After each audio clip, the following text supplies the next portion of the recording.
Praise the Lord, hallelujah. प्रभु की स्तुति करते रहे, तारीफ और जय जयकार करते रहे। वो करें जो परमेश्वर को पसंद है। आराधना, स्तुति, संगति। अभी इन दिनों एक वीडियो रिलीज किया और लोगों ने पूछना शुरू कर दी ये आराधना स्तुति कैसे करते हैं। अच्छा, मजे की बात क्या है पता है आपको? ये वो लोग हैं पूछने वाले जिनकी जो है मसीह में एक लंबे समय की आयु उन्होंने गुजार ली है। स्तुति कैसे करते हैं? अरे भैया, आप चर्च में जा रहे हो, आपने कभी क्या सुना नहीं कभी, और अब आप क्या दोष दोगे प्रभु के सेवक को कि उन्होंने कभी सिखाया नहीं? स्तुति कोई अलग चीज नहीं है। आपके हृदय में परमेश्वर के प्रति जो धन्यवाद है, उसके प्रति जो आप शब्दों का इस्तेमाल करते हो, स्तुति है। स्तुति प्रभु तेरी नाम को महिमा मिले, तेरी तारीफ हो प्रभु, तेरी जय जयकार हो, स्तुति स्तुति प्रभु तेरी स्तुति। और ये जो है, ये और क्या है इसमें? थोड़ा बहुत आगे पीछे अलग हर व्यक्ति अपने अपने तरीके से करता है।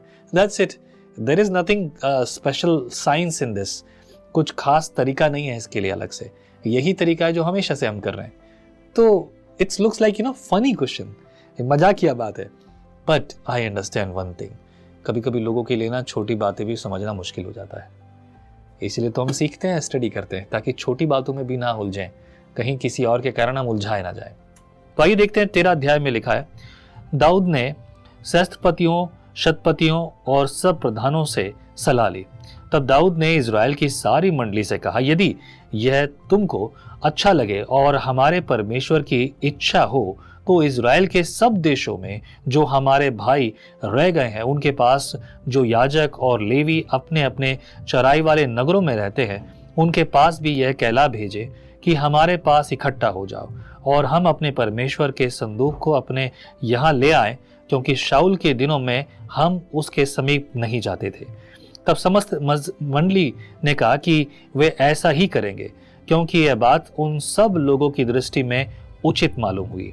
फिर उसके बाद 5 पद में इस प्रकार से लिखा है, दाऊद ने मिस्र के शिहोर से ले हमाता की घाटी तक के सब इजरायलियों को इसलिए इकट्ठा किया कि परमेश्वर के संदूक को किर्यतरीम से ले आए।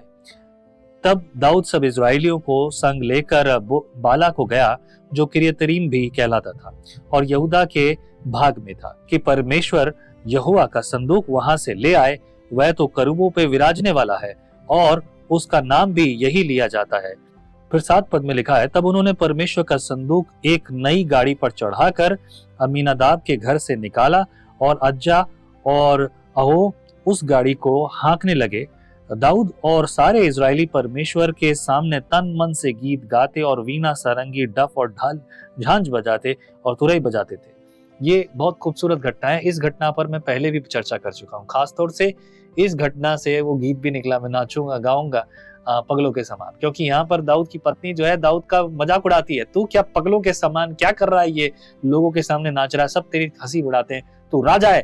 बोले मैं राजा होऊंगा, सुन ले, लेकिन मैं तो राजाओं के राजा, प्रभुओं के प्रभु के सामने नाचता हूँ।